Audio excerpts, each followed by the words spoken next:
Good afternoon, everybody. Thanks for taking time out from your busy schedule to attend our presentation of the Indian Americans of Acton experiences. My name is Sunanda Sahai. I'm a board member of Acton Historical Society and former chair of Acton Boxborough Cultural Council. On behalf of Acton Indian American Community, Acton Historical Society, ActonTV, and Acton Memorial Library, I welcome you all. My special thanks to my dear friend and neighbor, Don Wang, who helped and guided me throughout the process. Thank you so much, Don. It would just not have been the same without your help. Thank you. We have a crisp and exciting lineup for today's presentation. After a short PowerPoint presentation, we will share the video clips of several interviews that we took during past several months. I would also like to thank Navpreet Singh and Nishkam TV for their initial editing help. Also, I cannot go any further without thanking my friend Gauri Tandon for the wonderful video and Sandhya Dasu for her endless hours of helping us select the clips. Thank you, Gauri and Sandhya. It was not an easy task. Now the usual housekeeping request to kindly keep your audio and video off during the presentation. You can send your questions related to our webinar through the chat, and our panelists will try to address them during the discussions or question answer. I'm your co-moderator today, along with our co-president of Acton Historical Society, Doug Herrick. We have 5 esteemed panelists today to represent the general experiences of our Indian American community of Acton through the roundtable discussions after a small overview by Doug. So without further ado, Doug, let's begin our journey. Okay, thank you, Sananda. And thank you to the panel and all the participants here. What I wanted to do is to provide a brief background of some of the historic and demographic aspects of Indian Americans in Acton. And thanks, Mark. You can jump right to the next slide. So fundamentally, like really all North American cities, Acton is a town of immigrants, starting as the glaciers receded 10 to 15,000 years ago with Paleo Indians. Later, pre-contact Native Americans, mainly Nipmucks and Neshobas of the Algonquin Confederation. As an English colony, New England immediately began filling up with all sorts of immigrants from Ireland as farmers and people working on the railroads, Canadians, both Acadians from Nova Scotia, as well as English Canadians, Norwegians, free African Americans, and of course, South Asian Indians and Chinese. As you can see from this graph, Acton grew considerably, really after about, I would say 1950 or so, after the Second World War, as a suburban town. It's currently around 23,000, and it's been growing considerably with Chinese American and Indian Americans, to the point where today about 12% of Acton residents are South Asian Indians. Next slide. I hope you can see some of the numbers here on this graph. A lot of the demographics of the census data tend to be not as granular as we would like. They tend to refer to the Asian population, and that's fundamentally composed of Asian Indians, Chinese and Taiwanese, Japanese and Koreans, and others in the form of Cambodians, Vietnamese, Filipinos. But what this graph basically shows you is that there's been a huge increase in really the Indian community here. It's been the largest community in terms of growth. And it's the third largest foreign-born population in the country after immigrants from Mexico and China. And the Chinese and the Indian communities are almost tied in terms of the third largest foreign born. So you can see that the Indian population is significant and continues to grow. Next.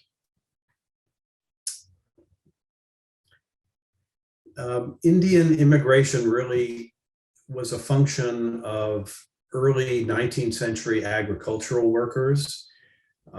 It was fairly limited because of the Immigration Act of 1924, which defined quotas based on the population census of 1890. And it basically said that you can only add or admit 2% of each population as defined by their percentage and numbers of the 1890 census. And that clearly limited non-European immigration. There was the Immigration and Naturalization Act of 1965, which really opened up immigration. It finally took a non-ethnic approach and said that the country would admit people based on their skills, their education, the need to reunite families. And that really opened up immigration from many of the other countries that had previously had, real limits. And today, Indian nationals receive the majority of the H-1B visas for temporary employment. That's been cut back recently, but it's still a significant group. Okay, next.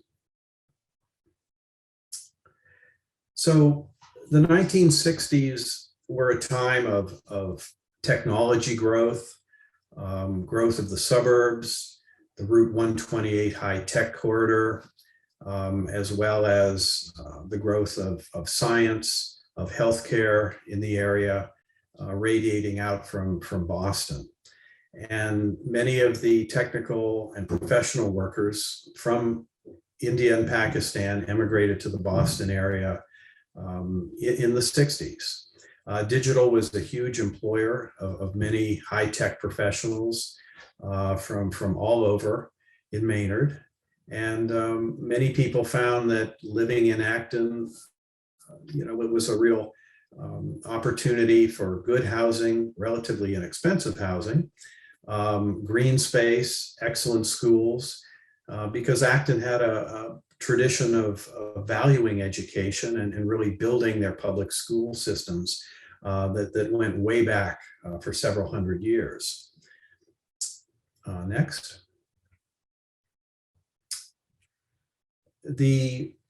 Obviously, more than I do about the institutions that both the Chinese, and you'll see Don Wang here, who helped with this presentation, and we did a similar Chinese American experience presentation several months back. But obviously the first thing that were established were local cultural institutions based on Indian cultural aspects of music, of dance, of visual arts that Sananda was key in developing. And naturally from that began a tradition of local engagement and participation in Acton town councils and committees, civic organizations, nonprofits, in a very active, very participatory way. And the Indian community became absolutely key in a lot of the cultural diversity and vibrancy of Acton. Next. Obviously, Sananda being instrumental in founding and keeping the Essence of India programs going for many years was a major opportunity for people to come in and experience elements of Indian culture, of Pakistani and Nepalese culture that they normally would not be exposed to. And I think reaching out and helping to share these elements of culture and history were really key and really beneficial to the town. And I think next month, around the 4th or so of November, the annual Diwali Festival of Lights will be organized again. Next. So really what this project stemmed from, I think, was Dawn and Sananda being part of the Acton Historical Society, and a realization that the Historical Society has done an excellent job of documenting some of the 18th and 17th century history of Acton. But as in all communities, history is dynamic. It's a function of the different groups and participants and residents. And this was an opportunity to really, I think, showcase the different stories and the histories, and these oral history projects will be kept at the Historical Society and available for researchers in the future. So that's really what this effort was all about, and I hope you enjoy many of the stories and issues that are presented today. Thank you. Thank you so much, Doug. Mark, can we start the video clips? We have 20 minutes of mesmerizing video clips. We could not do justice to all the interviews, but we did our best. Like 1970 that you moved to Acton? 1975. 75. So I asked her, I don't want to drive more than 5 miles, and I want the best school district around, and can you buy me a house that I can afford? My name is Shailendra Kulkarni. I came to Acton in 1978, and I've been a resident of Acton since that time till now. I really like the town because I like greeneries. I've been fascinated by tall pine trees and nice winding roads. So I came to live in Acton. I'll tell you, it's very interesting. Around the time, 78, several of my friends, generally a little older than me, were buying homes because they had gotten married and they were, starting families. If I can just jump in, how many Indian families were in Acton back in 1979? So I can count 2 before me. So there were 3, Sunita Verma and Sushant Verma, and then Jayanti and Sneha Verma.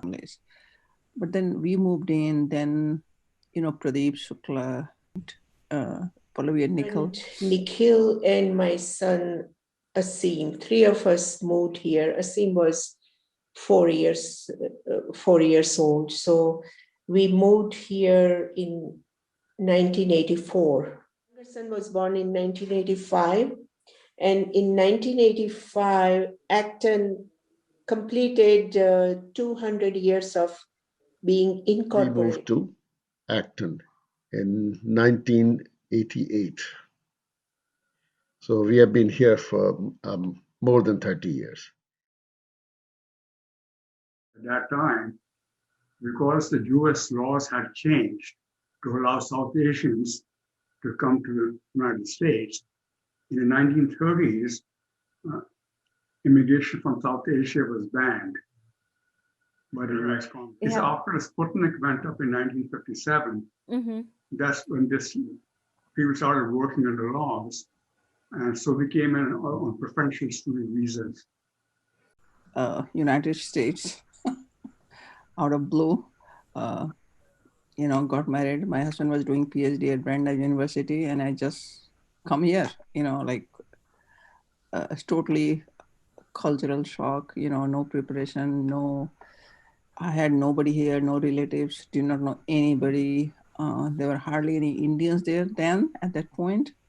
So anyway, back here, landed in New York, and my husband was in New York waiting for me, and he drove me to snow-filled place. And guess what? I was in sari, in chappal. I was doing PhD with a student, and I immediately took a job at Brandeis University because student money was not good enough to support 2 of us.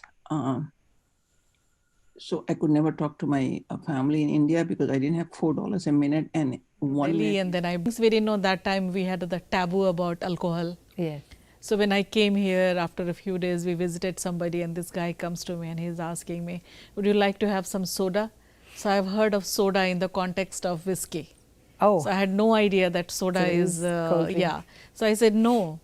And then, I kind of pulled back, and then when they talk about football, I have no idea about football. When I came from India, right, I have no idea about what football is, but football is a big thing here.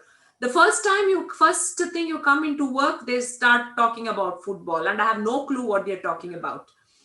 But that gave me a chance to learn about it. So yeah, it was a bit of culture shock because everything was different. You are used to a certain way in India, and here it is different. You have to, it's kind of like all learning again all over, from your childhood. Yeah. And to me, I wasn't a native English speaking person. So even that itself was a huge challenge. There was that message that was reinforced for us that we do belong. And so for us, it's very easy to point to the system and be like, that's wrong, that needs to change. But for my parents, even now they struggle to point at the flaws that we see because they're just so grateful for even being here in the first place. We were looking for a little bigger home too. My parents used to live with us most of the time, and the Shrewsbury home was a good starter home. And, we were looking for a bigger home as well as looking into schools at the same time. And Acton and this particular neighborhood fit that criteria very well. So Acton, because Acton had good school, houses were nice, and prices were better than other towns. When we decided to move to New England, I looked for the communities where we had many cultures. I was very particular that we should have multicultural families around, not just of one Two kind. reasons. One is the software and computer industry in the 90s started to grow rapidly, around 128 and 495. And then a lot of builders in Acton started to build new homes, new tracks. And Indians love new homes. He has this really funny story where he used to work at Nokia, and his one of his colleagues was a PhD, and he was looking for a house, and he did his research. He literally had a spreadsheet, like the classic scientist, very data driven, looking at the stats. And eventually, after all his number crunching for over a year, he was like, Acton is the place. And my dad's like, I am not going to replicate your research. I have to ask her friends of Indian origin if they wanted to celebrate Diwali and wear Indian clothes to school that day, which they did. And they joined the culture center, so they didn't feel left out at all. So there is this association. We used to go and participate in their Diwali function, which is the festival of lights, lamps, and also there were garbas, so the folk dance, Gujarati folk dance.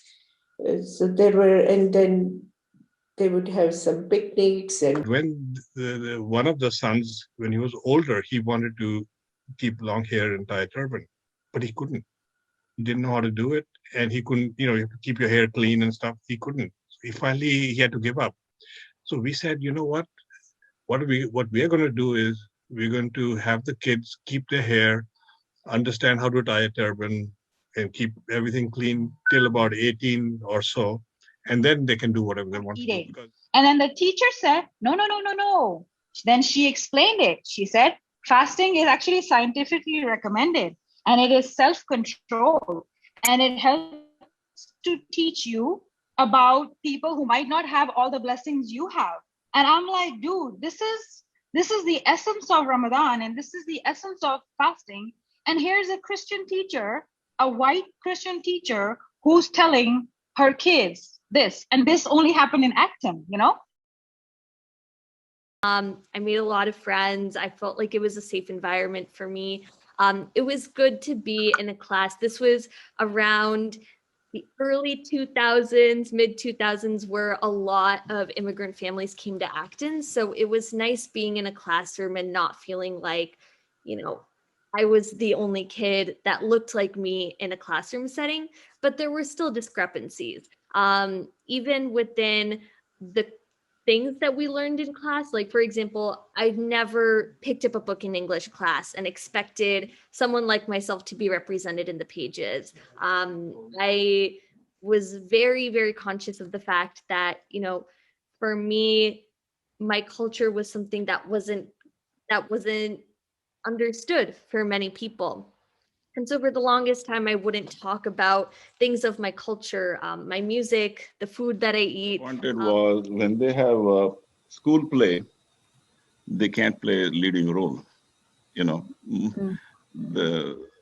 almost nobody of color would be able to get the princess role. My friend, but someone told her that her skin looked like vomit, and that was really troubling to me. And then later in around 6th grade, there was someone who went around to various girls, Indian girls, and he would point out their arm hair just because we just have more than other people. So that was also troubling as well. But when I think back to my experiences, these aren't the ones that come up the most. I had to like think more deeply to remember these times. But so overall, it was really fun and good. And I made a lot of friends, Indian, not Indian kids in entire school then. So my son, he used to come home. He said, "Can you give me some face powder?" I said, "What will you do?" He would put on his face, and he wanted to make his face look white because to him, his color is different. He used to feel, even though nobody bothered them because of the color or anything, he just used to feel like he's different. Yeah. So everybody wanted to be outside, but they couldn't stomach to see us using those shovels and shoveling the snow. They came with a snow blower to come and help. Just finished their driveway and came immediately to our driveway to help us. And that would have been different because in South Africa we never saw a Caucasian helping you know, another race. But then again, on that defense, we all were segregated the way we lived. It's obviously changed now. With, I think, education and globalization, internet, lots of things are changed. But the thing is, you know, I don't think education plays, yes, education does play a role, but not too much of a role. It's your upbringing in your home. Yes, that too. You know, if you are tolerant, your child is going to be tolerant. Because being a Sikh family, our two boys, you know, they had long hair. So there were some minor issues, but nothing more than expected. You know, in fact, up in New Hampshire, it was a lot more. As a person of color living in this country, I have felt racism, I've seen it, and I've heard it. I know its harmful effects on those in our community that tear a community apart. However, I also believe in all the beautiful people in our town that we can work to end all discrimination. Music, we can do a lot of things. We can gather the community. We can connect with the community and bring the community together behind this cause. And then since then, a lot of things happened. In 2006, we started this LearnQuest Music Festival, annual music festival. Involved with your community, it's very important, especially for, you know, our community, our Indian community. We see very few people, you know, making time for any of the town committees or boards. It's very important to be involved at your local level because this is where you pay your taxes. This is where your tax money is put to use. There, Actonians really embraced me when I stepped forward to volunteer my time on the Comprehensive Community Planning Committee, also known as Acton 2020. It was my first time serving on a town committee. As an immigrant from India, I have never studied the local government, and this was a wonderful experience for me to learn and experience the community. A new company, all from Infosys. And the person who led that effort was a person named Devdutt Yalurkar, and he lived in Acton. So, it started it in his kitchen, Yantra, Yantra. which was a software company again. So we started it here in Acton. It grew. Initially, it was, like I said, in Devdutt's house. And then we picked up an office, one single room in Nagog, in that complex there. And those days, digital had just, collapsed, moved out. There was a lot of empty office space, in Acton. We grew from, zero to about, I'd say about 300 by the time we moved out of Acton. I opened my math school. It's a little bit more than 7 years ago now. And I brought a property here to open my math school. One kid and their own passion. That's how we should be looking at it. That's kind of prompted me to look at Mathnasium, what I started. And the best part I liked actually about them is the individuality of everybody and what they grow. It's no competition, learn at your pace. Yeah, you want to compete? Sure, we'll take you to competition. But when we compete, we compete. When we learn that, know that the need is there, okay? So that's kind of prompted me to open my codex. Right now, actually, then I opened a public speaking, which I opened 5 years ago. Also, which is a Apex Oratory. I opened Exciton, which is my science program. My very recent venture, which we just started in January, is our fencing academy. I always wanted to come back to Acton. So that's why I started this thing for fun. When I got this opportunity to open the center in Massachusetts, Acton was my first choice without even thinking, both me and my wife, because we were missing actually Acton, So and around 2007, as soon as I came, since I was a very passionate dancer, I immediately felt that Acton didn't have a dance school at that point. So I felt, yes, it's time for me to start an Indian dancing school so that I can teach dance. Well, we know that Acton is pretty progressive, which is why we saw Articles 13 and 14 get passed at the recent town meeting. That town meeting also showed that there is still some xenophobia in Acton. So there's still a lot of room for improvement. And another thing I would say is the hyper-competitive environment in the school. There is definitely a lot of room for improvement there. So the only golden period of time where you really learn about countries other than the US and Europe is in 8th grade. And so in 8th grade, we had our India unit and I was stoked. I was so excited. I told my mom, teacher looking at us and saying, we're going to start off this unit with a Bollywood movie. I was like, oh no, that's not good. And that was the whole unit.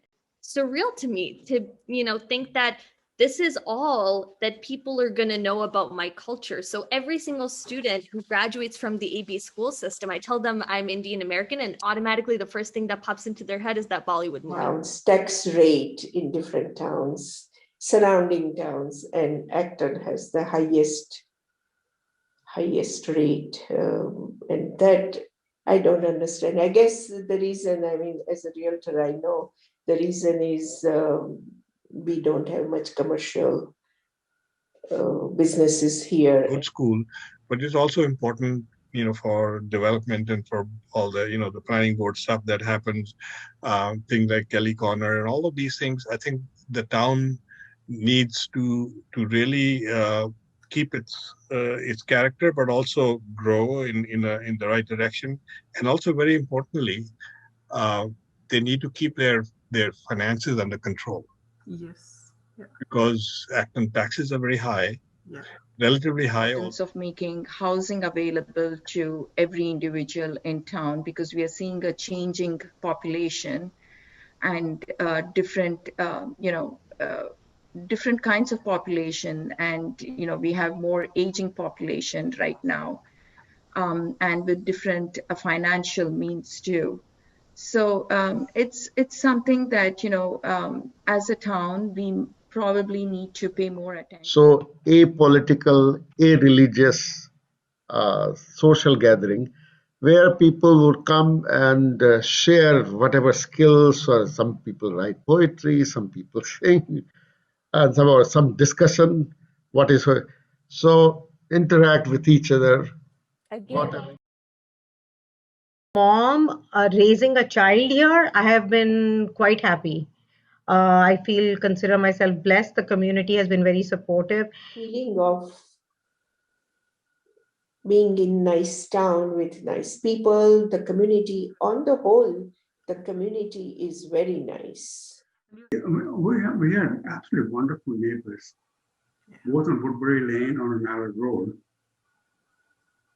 And that made such a huge difference because children had playmates, and we get together with adults, have a glass of wine with them, and just very, very pleasant. And we've been here 26 years. I have no intentions of moving out, so that should say something. Soon, and so, you know, we just love Acton a lot. So. Yeah. But I love being in Acton. There are so many things, and many opportunities came my way because I think I live in Acton. Yes. Anywhere I go, if for Indian community or non-Indian community, I find people from Acton everywhere. So Acton is culturally very diverse, very active. The heart is in the right place. The heart of the city is in the right place. And then some tweaks that we need to make, I think we can make them along the way. Hopefully, it'll take some time. We have national issues. You know, they sometimes rub off on our city as well. But I think overall, the heart is in the right place. And if your heart is right there, if your mind's guiding you, then, you know, we can overcome.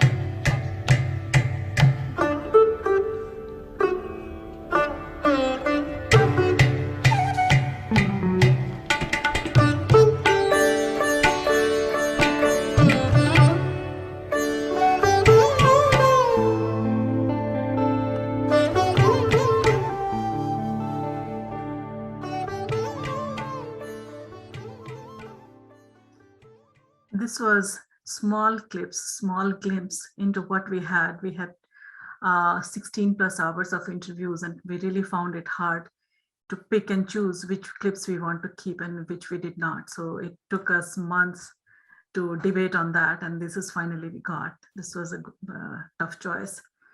So from now, we are going to introduce our panelists. It's my pleasure and honor to introduce our delightful panelists in the alphabetical order: Himaja Nagireddy, Pradeep Shukla, Sam, Akka Sukhjinder Bajwa, Sangeeta and Sandeep Ullman, and Yogeshs Dave. We are extremely grateful to Pradeep Shukla ji for stepping in at the last minute to replace Suman Adiseshu, who is returning from India today after an emergency trip. Thank you so much, Pradeep ji, for being such a trooper. Thank you. Let's start with the self-introduction. Himaja, do you want to introduce yourself? Absolutely. Hi, everyone. My name is Himaja. I've lived in Acton for the past 19 years with my mom, my dad, my brother, and my sister. We all went through the AB school system, and I'm currently an Acton Select Board member. Sam, do you want to introduce yourself? Thank you. Thank you, Himaja.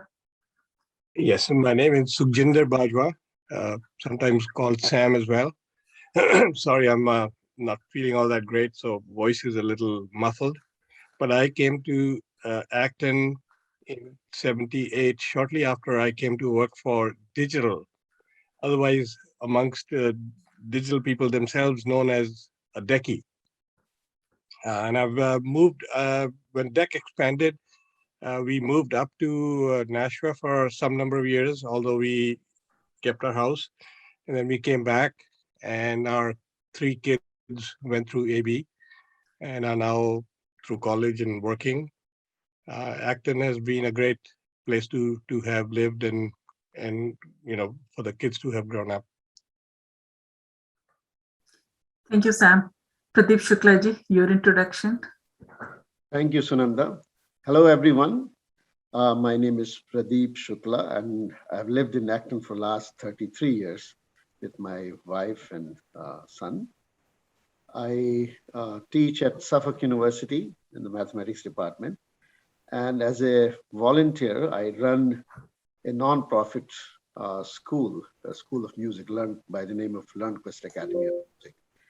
And the school offers classes in Waltham as well as in Acton very regularly.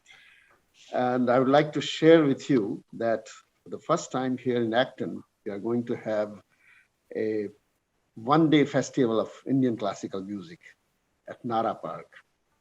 And we'll feature some of the local artists and some of the artists from out of state. And so if you are free, hope you can attend it. It is on October 23rd. It's a Saturday from 11 in the morning to 6 p.m. Thank you, Pradeep. Sangeeta and Sandeep Ullman, please introduce yourself. Yeah, hi everyone. I'm Sandeep Ullman. I'm Sangeeta. We moved here 26 years ago into Acton, primarily for work. I am in the IT field. I work currently at IBM. And outside of work, I've coached for many years. I've coached middle school and high school students from the Acton area and other areas in as robotic teams to participate in competitions and run by the FIRST organization. Hi, I've never worked here in any company, but I have volunteered in the school district, in the libraries, as well as been a room parent when my son was in school. And I've been volunteering in other libraries too around Acton. And we have one son who is in college right now. Thanks, Sandeep and Sangeeta. Yogesh. Hi everyone, my name is Yogesh. I am former resident of Acton, lived there at 2000-2001 timeframe, and then moved out and moved back again with my new gig, Think for Fun. So mainly math education program, but we also have like other complementary programs along with math. Thank you so much, Yogesh. Now it's time to start the roundtable discussions, and I'll put some questions. And I'm going to start with Himija. So Himija, what was behind your thoughts, and we all want to know this, to run for the select board as a first Indian American? And what do you advise to best balance times, as this is the challenge for most people nowadays, and any messages for the next generation? That's a loaded question. Thank you. Well, to be honest, I think that the weight of it didn't hit me until I was like in the midst of the campaign trail. So when I first decided to run, it was really on the premise of,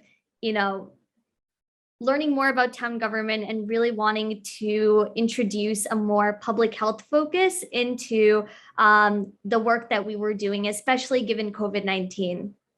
But as I kind of learned more about town government, the lack of diversity was definitely very evident. I think that as people of color, we are very, very sensitive to being, the only people in the room that look like us.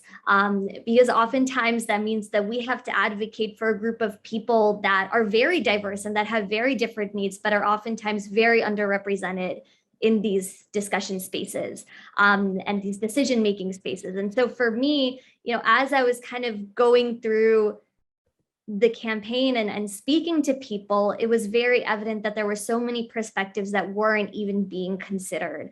And that was really what drove me further to kind of want to do this. And in terms of advising anyone, I think that the most important thing you can do is take care of yourself, because oftentimes, people of color, and I speak about, myself and my family, oftentimes we have a lot of things that we need to do, and as does everybody. And oftentimes it can become hard to juggle everything. So the most important thing you can do is prioritize self-care and recognize that you can't do everything. You're going to have a to-do list miles long every single day. But it's important to take care of yourself and identify and prioritize just so that, you know, you don't feel too overwhelmed, and also rely on those who can understand you, and rely on the people who make you feel better, just because sometimes the demands of the job are high, as everyone knows here. So just knowing that, you know, you have some friends in the corner sometimes means the entire world. Nice. Lovely. So thank you. Pradeep ji, what triggered the formation of your music school? So you started the music school, and we heard Nilima ji talking about your music school also. What are some projects or events it contributed to Indian and non-Indian groups? Actually, it was a coincidence. A group of us, a team of educators and professionals, we wanted to actually open a K through 12 school, a charter school. But we ended up opening an after-school program, of which music was a component. Music was a part of this after-school program. And this happened in 95. And within a year, we found that the music was growing by leaps and bounds. And that seemed to be the need of the community. And so then in 1996, we decided that, okay, we'll focus on music. And from there, we we grew. So this is our 25th year in operation, the Music Academy. So do you see any connection between math and music? Yes, there's, of course. So one is a pattern of sounds, beautiful patterns of sound, that is music. And mathematics is a pattern of ideas. Nice.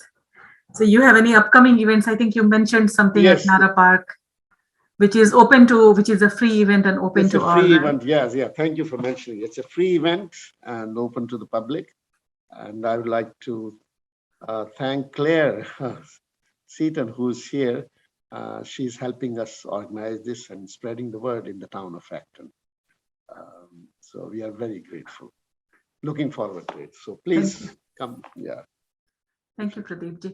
Sam, this question is for you. How would you describe your first weeks in Acton and the challenges you faced? Were there friends or people who helped or guided you through the sitting in and transition? How was the community? Was it welcoming? It's very interesting. I think some of the people who, some of us who've been in Acton for a very long time might remember this. In the very early days, for everyone that moved into Acton, there was a process called welcome wagon, where somebody would show up with a whole bunch of goodies and a whole bunch of contacts and things to do, and you know how to get settled in Acton.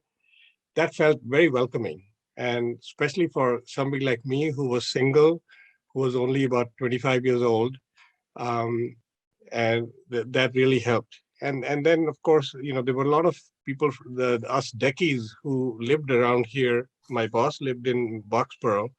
You know, we got together, we formed a tennis club, which used to be in up in North Acton, which now is a development. But there were a lot of local activities. I still remember wanting to volunteer to do things, and the only thing I knew to do at that time was any IT-related stuff from my work at DEC. But of course, there were so many Deckies that wasn't the area that they needed help in. Of course, then more lately, in the last few years, I've joined I'm volunteering on the Acton Planning Board. Now that I feel more confident that I can contribute towards those issues. And all in all, I mean, Acton is, like everyone says, very diverse, very progressive. As I tell everybody, Massachusetts is probably the most progressive state in America. And then within Massachusetts, Acton is one of the leading towns for being very progressive and welcoming. Thank you. Thank you. Sandeep and Sangeeta, so do you want to add something to your experience to what Sam just said about your first experiences in Acton, if you remember anything? And what are your thoughts about living in Acton compared to the other areas of the country where you have lived or have spent time? Yeah, Acton, when we initially came here, it was 26 years ago. It was a very rural place, and we came from a very urban background, living in concrete jungles. So it was very different and wasn't as diverse as it is today. But it was, as Sam and others have said, it was very welcoming. Even then, 26 years ago, it was, Acton and all the people here really welcomed us into it. We never felt out of place. There was always somebody to help. The neighbors were fabulous. And when we came here, it was just the two of us. Our son wasn't born yet, so it wasn't, we didn't really experience the school system until much later. But even without that, it was really a welcoming place. And I have been to many places in the US. I've traveled extensively and things like that. And I do echo the sentiment that this is one of the much better places to be in, and we call it home for a reason, and because we really feel like we belong. Yeah, I even though when we first came and our son wasn't born yet, I used to be taken to all these different places with Devdutt's wife, who had her daughter in the Conant school. So that's where I first started working. I mean, I volunteered in the library, and they were very welcoming in the library. And, even though we didn't have kids, they were very welcoming, and it was really nice to meet a lot of people. And we really haven't experienced anything really bad at all. It's really been a nice time here. I totally agree, and could not, add anything else to that, because all of us are now empty nesters and we still choose to be in the town. So that tells a lot. And I remember both of you were telling during your interviews that you are still here, and that tells volumes about how you feel about the town. Thank you so much. So Yogesh, now my next question is to Yogesh. Can you please share some of your experiences in the town? Why did you decide to move out of the town and then start a business back to Acton? Yeah, definitely. So I couldn't agree more to the other panelists when they said that the community was really welcoming. People were very nice. Community was welcoming. But initially, when we came to Acton, that was our first as a family, like our first hometown in US. And we were like tackling our challenges along the cultural line more than anything else. And the first cultural shock came when it was around, I think, October, November timeframe, and they had this store visit from school where my son also went there. And in the store, I think they gave everybody a sample of turkey. And we being vegetarian, my wife was like shocked. And she couldn't sleep for a couple of nights. That was our first cultural shock. And then we realized that what we took as granted in India back home, that became a special note here. And so she did that. She sent a special note to teacher that we are strictly vegetarian, and so they took care of that. And but that was, I think, just the first sign. And my son kept coming back in next year or so, so many different questions along the cultural differences. And we became aware that in the entire elementary school, I think that time 5 or 6 Indian students. And that was a really tough decision. But I think the best decision that we took, we said that these things, we, instead of explaining to him, he must experience it in terms of, cultural diversity and, knowing the people from a different part of the country. So to the contrary, even it was very tough decision, because Acton schools were based, and we were looking for, some community that is diverse, that my son can experience this, the differences and diversity from early on, instead of us explaining it. and we settled, to very low in the school system, the town, Lowell, which was out of 1,030, it was 900 or something in that rank. But we say, we talk to ourselves and say that we can make up for academic gap, by teaching and coaching him at home and doing the extra things, but we cannot give him the experience that he needs to. And that is the experience that we all grew up in India, because India, even though it's one country, we have so much diversity back in India, and that these things we never were bothered by. And that's why it was important for us to move out, and glad we did that, because we never regretted that decision. But at the same time, we missed the town as well, because town was a really lovely town. Community was nice and very warm people everywhere we went. And so somehow we wanted to come back, maybe at a later date. And that's why we grabbed this opportunity to open the business. And we say if we are starting with Acton in Massachusetts. And be part of the community. So just so you know that we are also, associated with Nara Park activities. We are a silver sponsor with Acton Recreation Department through our Think for Fun. And that way also we are associated with this community. Thank you. Thank you. That's really, I hope you do come back to Acton. So I'll circle back to Himaja again.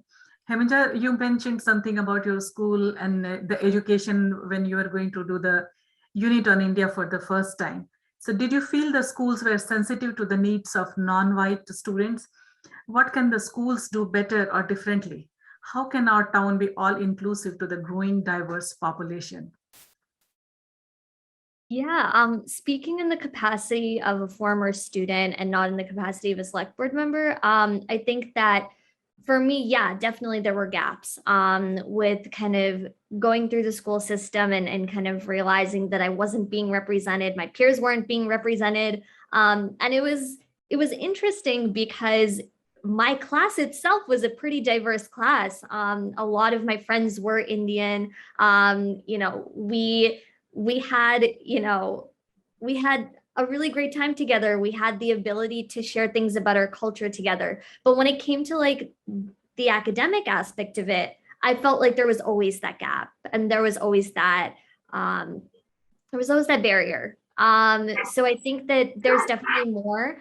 But I do also want to recognize that it's gotten a lot better too. So my brother, 6 years later after I graduated, kind of started going through the AB school system himself. And it was really cool to see him learn about these social issues, learn about different cultures in an AB setting in a way that I never had the chance to learn about it. So I think that progress is being made, but I think that there's always more we can and should do.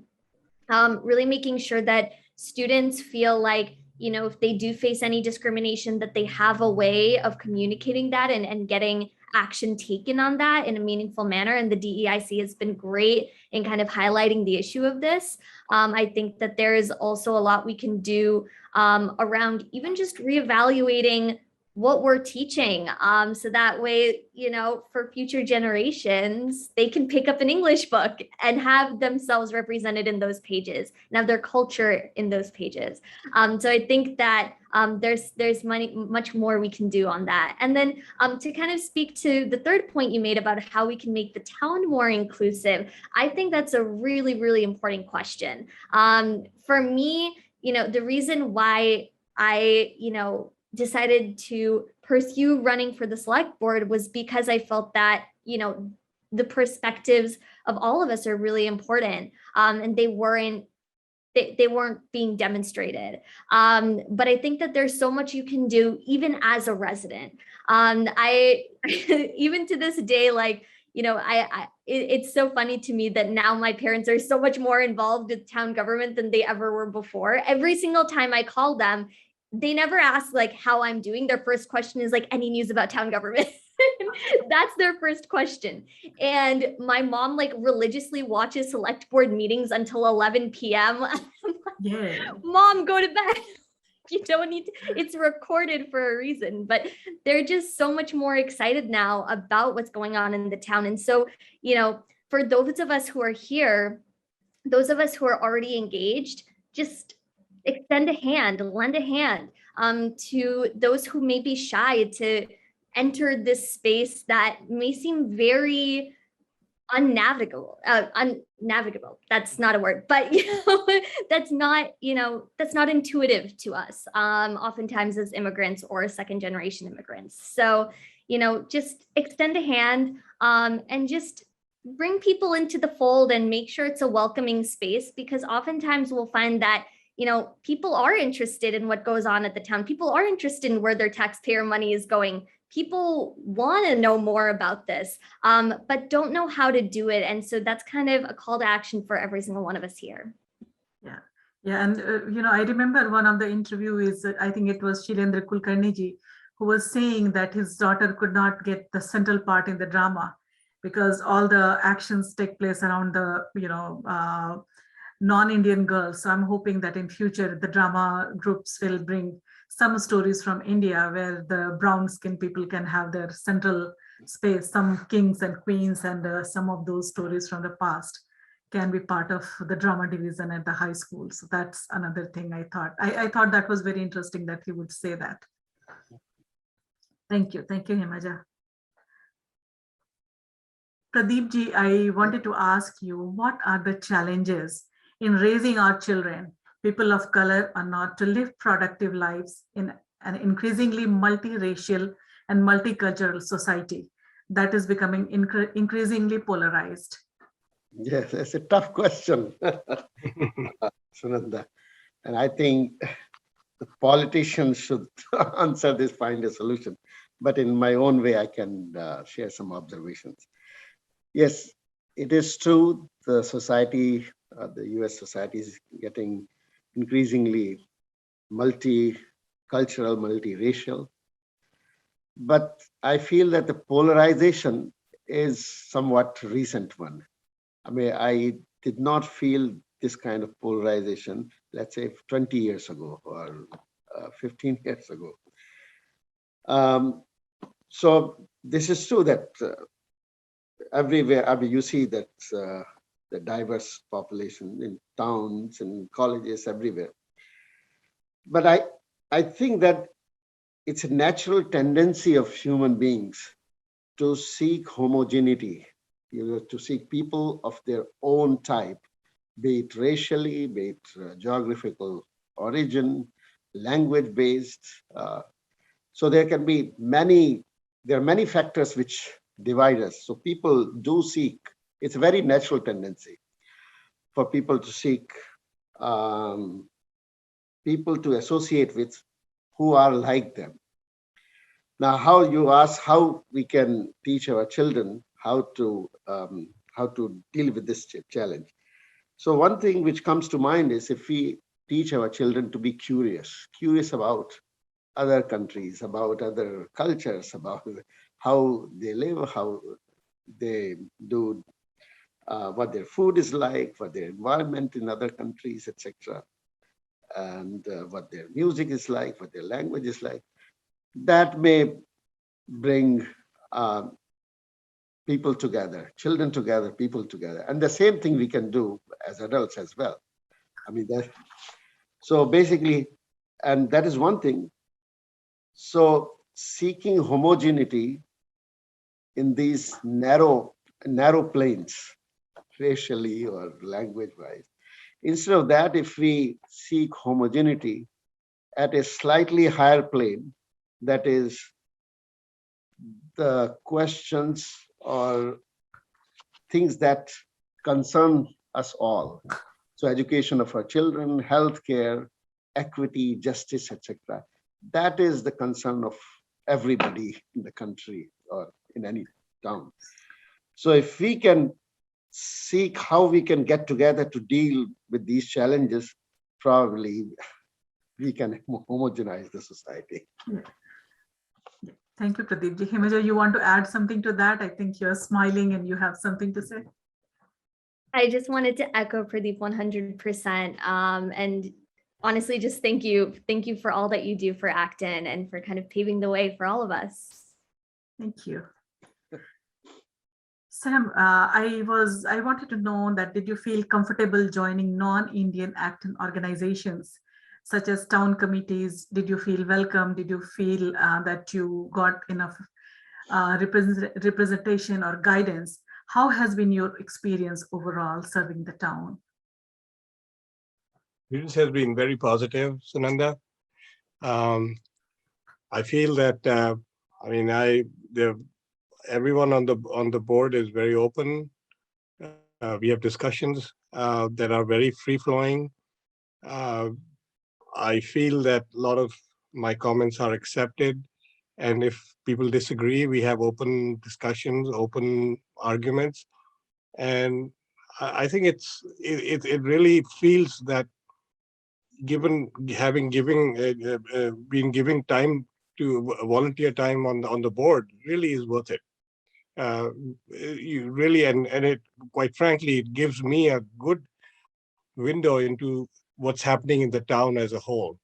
And that has been very helpful as well. So would you encourage people to join planning board and other councils and committees? Absolutely, absolutely. It's, again, initially you might feel a little, maybe you don't know enough about a subject, but if you do, and you'll learn and you'll get in, but always, and I have to digress a little bit. I find that Acton has kind of been affected by the ethics from the decades. Digital ethics were all driven by Ken Olsen. He was a great man. The ethics policy was very simple: do the right thing. And really, if you follow that in your life, and I know it's a little subjective. I mean, do the right thing is not black and white as all the time, but for the most part, if you have a good conscience, you know what the right thing to do is. Always do the right thing. I find a lot of people, Acton has that sort of mantra from the old digital days, and that really is very powerful. I think. It is very powerful, yes. Yeah. Thank you so much, Sam. Sandeep and Sangeeta. Sangeeta, this question is especially for you. Share your experience about volunteering in town.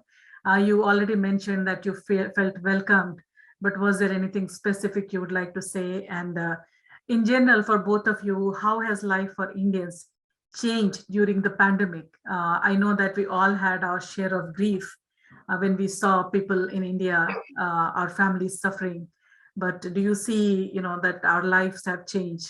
What do you think about that, both of you?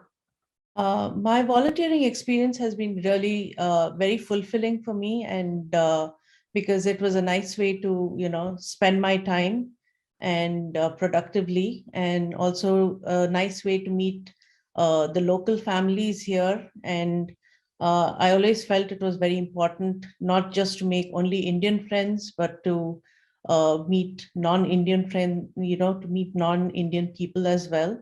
And that was a good way to do it. And for me, I wanted to know, especially when my son started going to to Conant, I wanted to know the other kids in the class, and so that I could set up, play dates for him with the non-Indian kids, because I had a lot of Indian friends anyway, but I just wanted him to make other friends as well. So volunteering helped me, do all those things. And like I said, it has been very, very fulfilling.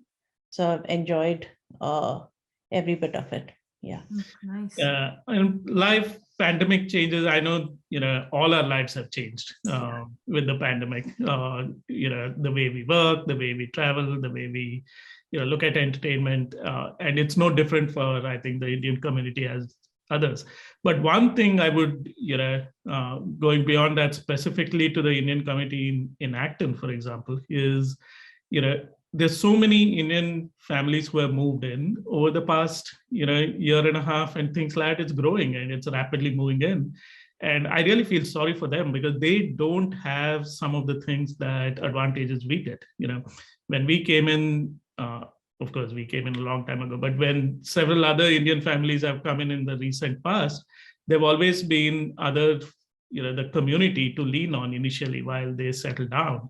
And looking at, a lot of these people who have moved in the last 1.5 years, even within our own neighborhood, there have been 5 or 6 families, and we have never met them, and that's must be challenging for them as well, and a line of support that is missing. Yeah. So, that I'm sure works.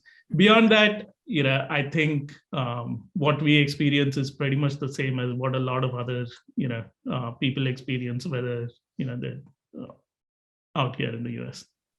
Thank you. Thank you, Sangeeta and Sandeep. Yogesh, do you want to share any of your experiences from Acton, good or bad, or your initial experience when you lived here? Also, you have some people working for your organization, the institute that you have started. How is that growing, and how is it working now for you? Oh yeah, we were actually initial experiences in terms of business. Like, so we started it in the midst of pandemic. So even before we finish our renovation, like now we were in a complete lockdown, and so it was the first year was like a challenge, but that pushed us into thinking innovatively, reaching out to and delivering our services. So we adopted online model, and as a result, we actually, instead of just getting students from Acton town, we are now getting even all the way like from North Carolina and New Jersey as well, because we have that online model. But we have recently opened the Center for in-person beginning this school year, and that is going great. We still follow, the strict policy of wearing masks, because some of our children are not vaccinated yet. They are under 11, and that is our biggest concern. So we are like really strict, no sharing of food or anything, even the office supply, paper supply, anything like that. And we are looking forward to really grow in other towns as well in coming years. Thank you. Thank you. So before we end our presentation, I would like to invite our panelists for their closing remarks. If you want to have a message for Acton, if you like to see something in Acton, if you want to say something to the Actonians, please go ahead. And I would again start with, this time I'll start with Pradeep ji. So we love to live here in Acton. The only thing, maybe it is my perception, that there are not enough activities so that people can come together. So if we can somehow surmount that and find activity, not just children, but also adults, to share information, to get together once in a while, and and carry out a common activity, that will be wonderful. A cultural center or a community center kind of thing, yes, where people can exchange ideas. Yes. Because that's a wonderful idea. I hope it goes to the town manager. Himaja is listening, of course. So Himaja, do you have a message? Thank you so much, Pradeep ji. Himaja, do you have a closing remark or something? Yeah, absolutely. If there's anything I would like to add, it's, please stay engaged in town government. One of the things that I've been trying to raise the message of is just the importance of recognizing that you yourself are capable in serving in town government. There is no experience requirement to serve even on the select board. There's truly so many opportunities for you to get involved, whether it's at the committee level or with different events going on in town. And please recognize that you are worthy and you are enough to do that. And if that's, if there's one message I want people to take away from that, it's from this, it's that. And the other thing is, my white friends here in the audience, for those who don't identify as a person of color, please continue to raise the voices of those who continue to not have their perspectives recognized. It's a responsibility that falls on every single one of us to make sure that we're continuing to get Acton residents engaged, that we're making it a warm and welcoming place, so that way we can do our best in town government, in our society, to really make sure that we're protecting each and every one of us. So please continue to stay engaged in the town in whatever capacity you feel comfortable doing so, and always reach out. One thing that we try to do on the select board is, we try to be, as welcoming as possible. Send us emails, we'll read them. Please continue to stay engaged. And we really look forward to continuing these really important conversations. Thank you, Himaja.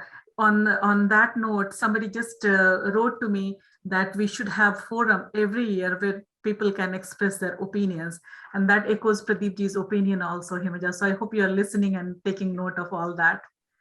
So Sam, do you have a closing remark? On a slightly different topic, I know, given today's, as Mr. Sukla was talking about tribalism, we seem to be having a lot of tension in society. I want to point out, and discrimination is I think a fairly big issue for people of color. Just wanted to share an experience that I had. Some of you might know, I was a building chairperson for the Sikh temple, Gurdwara in Westboro.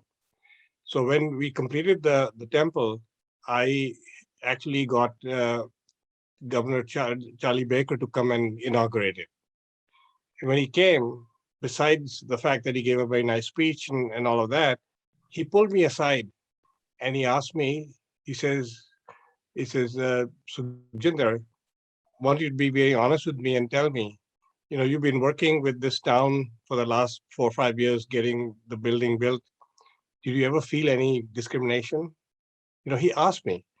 And when I said no, we might have had some issues, but they were not anything to do with discrimination. Then he asked me, where do you live? I said, Acton. He said, do you ever feel that? So my point, and he was very particular because wearing a turban, he felt that, maybe we could be targets of discrimination more so than many other people. But he pulled me aside and he wanted to know.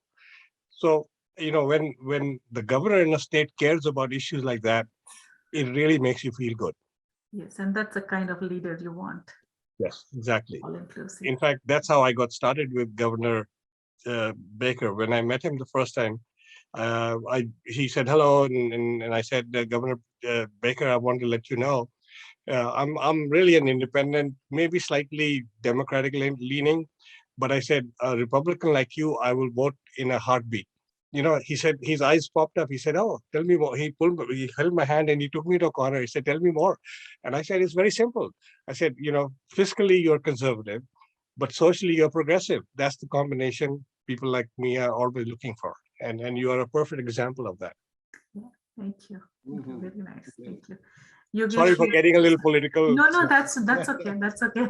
Yeah. Yogesh, thank you so much. Yogesh, you want to say something? Yeah, my message to anyone and everyone who is listening, I believe that cultures and societies are like a big canvas, so bring your own color, don't try to copy or imitate somebody, and that's provided that that color is positively adding value to that canvas, be that, and for the younger generation like Himaja, I will say that you have great opportunity to be a ambassador of our culture.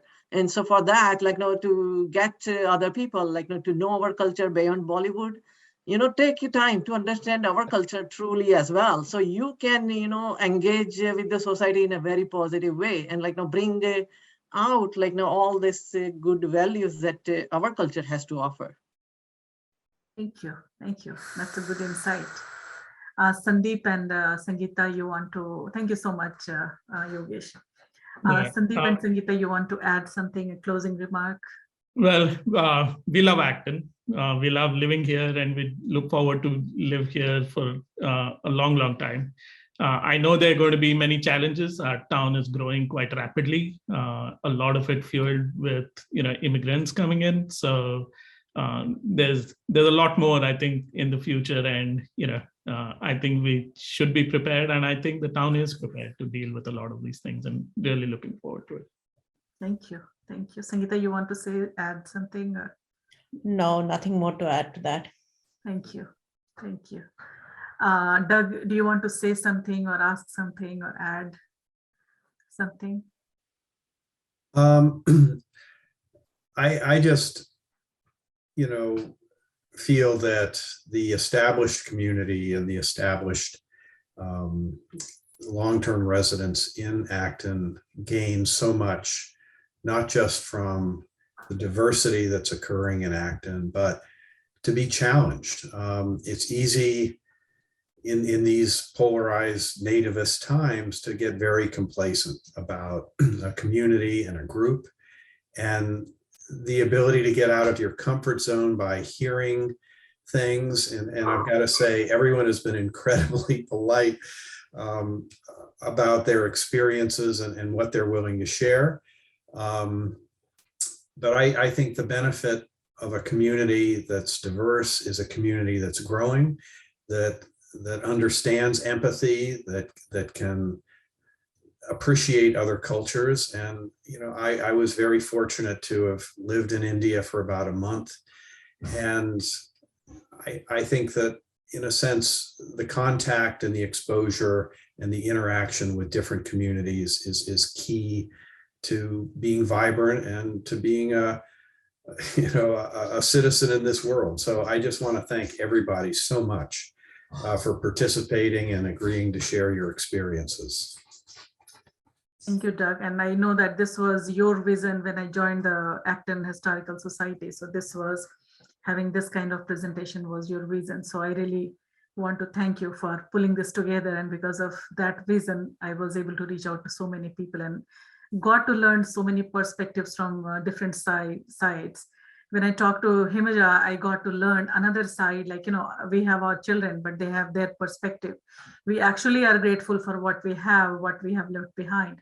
So we appreciate what we get, but yes, our children do think that life is different than how we see that. So that reminded me of Jhumpa Lahiri's book. So the namesake, that we have one perspective who are the immigrants, and then there is another perspective of the first generation. So thank you so much.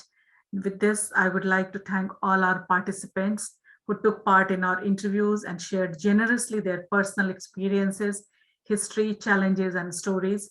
I would also like to thank our audience who joined us today. And last but not the least, a huge thank you to our partners, Acton Historical Society, ActonTV, and Acton Memorial Library for your active support and guidance. And thank you so much, Gauri and Sandhya, for being with me throughout. And Dawn, we do not have a group or organization, so just doing this whole thing alone was intimidating, and I don't think I could have done that without your help. So thank you so much.